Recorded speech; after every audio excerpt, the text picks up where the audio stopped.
National football league క్రీడాకారుల ఆరోగ్య భద్రతపై అమెరికా శాస్త్రవేత్తలు దిగ్భ్రాంతికరమైన వాస్తవాలను వెల్లడించారు. మైదానంలో తలకు తగిలే తీవ్రమైన దెబ్బల వల్ల వచ్చే క్రానిక్ ట్రామాటిక్ ఎన్సెఫాలోపతి సిటిఈ అనే నాడి సంబంధిత మెదడు వ్యాధి ఆటగాళ్ల జీవితాలను తీవ్రంగా దెబ్బతీస్తోందని బోస్టన్ యూనివర్సిటీ, హార్వర్డ్ వైద్య నిపుణులు నిర్ధారించారు. గతంలో కేవలం రిటైర్డ్ లేదా మరణించిన వారిలోనే ఈ వ్యాధిని గుర్తించగా ఇప్పుడు లీగ్ ఆటగాళ్లలో కూడా భారీ సంఖ్యలో సిటిఈ బారిన పడే ప్రమాదం ఉందని నిపుణులు హెచ్చరిస్తున్నారు. ఈ ఆందోళనకరమైన పరిశోధనపై మరిన్ని వివరాలతో సాక్షి టీవీ ప్రత్యేక కథనంలో చూద్దాం. 2016 నుండి 2021 మధ్య మరణించిన 878 మంది మాజీ ఎన్ఎఫ్ఎల్ ఆటగాళ్లపై జరిపిన అధ్యయనంలో 215 మందికి పైగా సిటిఈ వ్యాధితో బాధపడినట్లు తేలింది. అయితే భౌతిక పరీక్షలు జరగని మిగిలిన ఆటగాళ్ల మెదడు నమూనాలను కూడా పరిశీలిస్తే ఈ సంఖ్య ఊహించని స్థాయిలో ఉంటుందని పరిశోధకులు అంటున్నారు. ప్రస్తుతం లీగ్లో ఆడుతున్న వేలాది మంది క్రీడాకారుల్లో కనీసం 400 మందికి పైగా భవిష్యత్తులో ఈ ఘోరమైన వ్యాధి బారిన పడే అవకాశం ఉందనే వార్త క్రీడా లోకాన్ని దిగ్భ్రాంతికి గురి చేస్తోంది.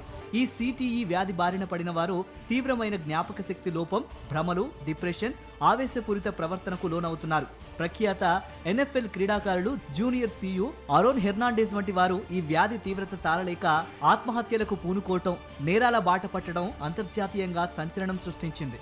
బొగ్గు గనుల్లో పనిచేసే వారికి వచ్చే బ్లాక్ లంగ్ వ్యాధి కంటే కూడా ఇది అత్యంత ప్రమాదకరమైన వృత్తిపరమైన ఆరోగ్య ముప్పు అని అమెరికా ఆరోగ్య నిపుణులు హెచ్చరిస్తున్నారు. చిన్న వయసు నుంచే ఫుట్బాల్ ఆడటం, శిక్షణ సమయంలో తలకు పదే దెబ్బలు తగలటమే ఈ సమస్యకు ప్రధాన కారణమని వైద్యులు తేల్చి చెప్పారు.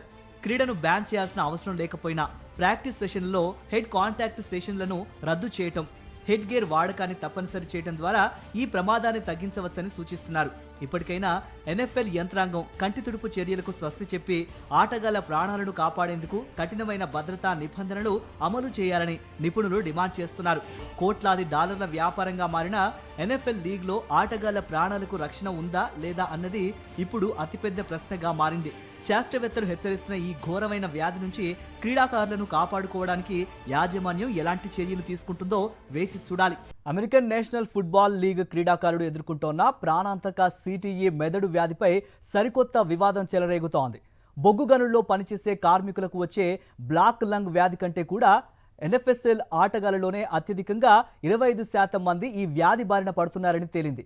అయితే సాధారణ వ్యాపార రంగాల్లో కార్మికుల భద్రతను పర్యవేక్షించే America federal agency OSHA $1 billion NFL league పట్ల కనీస భద్రతా చర్యలు తీసుకోవటం లేదనే విమర్శలు వ్యక్తమవుతున్నాయి.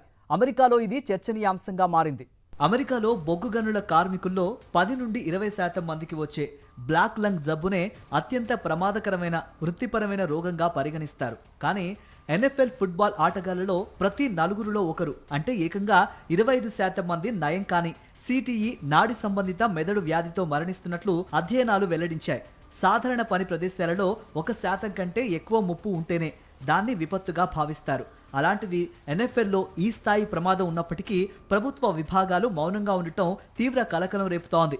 అమెరికా నిబంధనల ప్రకారం యజమానులు తమ వద్ద పనిచేసే ఉద్యోగులకు ఎలాంటి ముప్పు లేని సురక్షితమైన పని వాతావరణాన్ని కల్పించాలి. అయితే ఎన్ఎఫ్ఎల్ ఆటగాళ్ల విషయంలో federal occupational safety and health administration OSHA ఎలాంటి భద్రతా నిబంధనలను అమలు చేయటం లేదు. ఎన్ఎఫ్ఎల్ పొందుతున్న అపారమైన ప్రజాదరణ, $1 బిలియన్ ఆర్థిక రాజకీయం ముందు అధికారులు సైతం చర్యలు తీసుకోవడానికి వెనకాడుతున్నారని, ప్రభుత్వాలు కూడా దీని జోలికి వెళ్లటం లేదని మాజీ అధికారులు బహిరంగంగానే అంగీకరిస్తున్నారు. క్రీడల్లో ఉండే తీవ్రమైన ప్రమాదమే ఆట యొక్క ఉత్పత్తి అని, కాబట్టి వాటికి సాధారణ పరిశ్రమల భద్రతా నియమాలు వర్తించవని అమెరికా సుప్రీంకోర్టు న్యాయమూర్తులు పేర్కొనడంపై కూడా విమర్శలు వస్తున్నాయి. ఆటగాళ్లకు అధిక జీతాలు ఇస్తున్నంత మాత్రాన వారి జీవితాలను, ఆరోగ్యాన్ని ప్రమాదంలో పడేసే హక్కు యాజమాన్యాలకు లేదని ఆరోగ్య నిపుణులు స్పష్టం చేస్తున్నారు. ఇకనైనా అమెరికా కాంగ్రెస్ స్పందించి ఎన్ఎఫ్ఎల్లో కఠిన భద్రతా నిబంధనలు తెచ్చేలా ఆదేశాలు ఇవ్వాలని డిమాండ్ చేస్తున్నారు. వినోదం, భారీ ఆదాయాల మాటున క్రీడాకారుల ప్రాణాలు గాల్లో కలిసిపోతున్న ఈ పరిస్థితిపై అమెరికా ప్రభుత్వం ఎలా స్పందిస్తుందో, ఎన్ఎఫ్ఎల్ ఆటలో భద్రతను పెంచేందుకు ఎలాంటి చర్యలు తీసుకుంటుందో చూడాలి.